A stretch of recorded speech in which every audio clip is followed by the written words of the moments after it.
Thank you, sir. Education is a right, not a privilege. It is an opportunity, not an entitlement. With this, a very marvelous and auspicious good morning to each and all single soul present over here. First of all, a very auspicious good morning to Honorable Chief Guest, respected Manager Sir, respected Principal Sir, all the HOD of the department, all the reputed teachers, and my college mates. As we are aware that we are assembled here to discuss the achievements of Shibli National College. So, before talking about the achievements, it is very important to know how this college was established. The college was established by Sir Allama Shibli Nomani in 1883.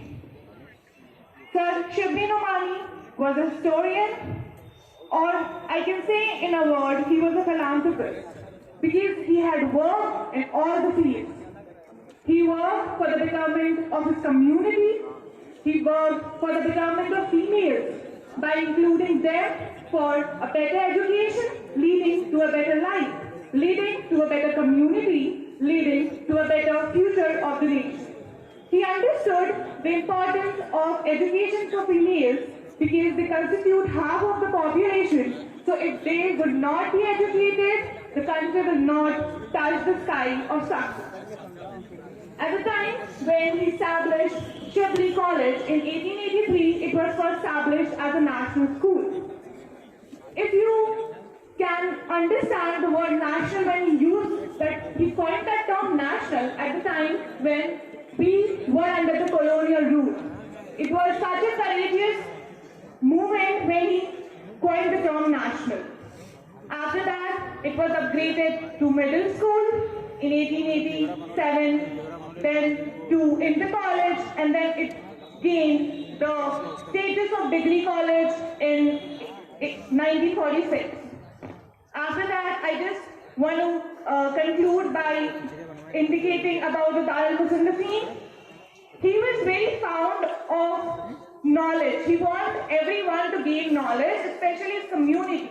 So he wanted to establish the library inside Azamgarh.